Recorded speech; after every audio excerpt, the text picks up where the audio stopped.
Hi friends, ఇక్కడ నేను మీకు చూపిస్తున్నాను కొన్ని బ్రేక్ఫాస్ట్, లంచ్ అండ్ డిన్నర్ రెసిపీస్ని. నేను మా పిల్లల కోసం లంచ్ బాక్స్ కూడా చేసినవన్నమాట.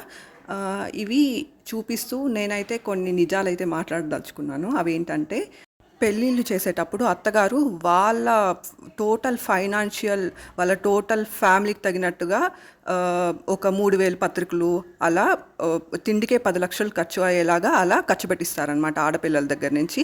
మన పిల్ల ఆనందంగా ఉంటుందని తల్లిదండ్రులు కూడా, ఆడపిల్ల తల్లిదండ్రులు కూడా ఖర్చు పెడతారు. ఆడపిల్లకి అదే కాదు, ఇంకా చదివించడానికి కూడా లక్షలు ఖర్చు పెడతారనమాట. ఆ తర్వాత నా లైఫ్లో జరిగింది ఏంటంటే, వాళ్ళకి టోటల్ శాలరీ ఇచ్చిన రోజులు మా పెద్దోడు పుట్టినప్పుడు మా పెద్దోడిని చూసుకున్నారనమాట.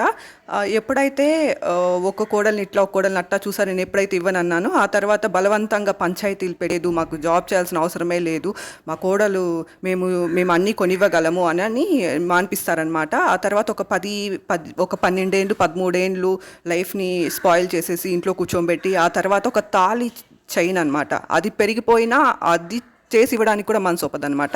వాళ్ళ పిల్ల తండ్రి వచ్చేసి దానికి కూడా ఖర్చు పెట్టాల్సిన పరిస్థితులు వస్తున్నాయి. ఇలా ఎందుకు జరుగుతుంది? ఎథిక్స్ అనేవి లేవా? వాల్యూస్ అనేవి లేవా అండి ఎవరికి? నేను అడుగుతున్నాను.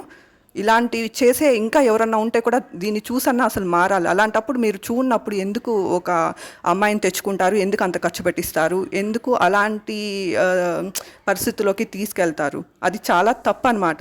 ఒకటి, అమ్మ పెట్టకూడదు, అడక్క తినకూడదు అనేవి ఎందుకు? అసలు ఒకరిని ఎదగనివ్వాలి, లేదంటే మీరు సపోర్ట్ అన్నా చేసేలాగా ఉండాలి. కానీ అమ్మ పెట్టకూడదు, అడక్క తినకూడదు అని ఇంకా చూడకపోగా తప్పుడు ఆరోపణలు. అసలు ఏంటిది? మనిషి అసలు ఎన్నేళ్ళు బతుకుతాడు? 100 ఏళ్ళు కూడా అసలు ఈ కాలం ఎవరు బతకట్లేదు. అలాంటప్పుడు ఇలాంటి కుట్రలు, రాజకీయాలు, ఎథిక్స్ లేకోకుండా, వాల్యూస్ లేకోకుండా. ఇంకోటి ఏంటంటే, ఇలాంటి హౌసెస్ ఒక ఓల్డ్ హౌసెస్లో పెడతారనమాట కొడుకుని కోడల్ని.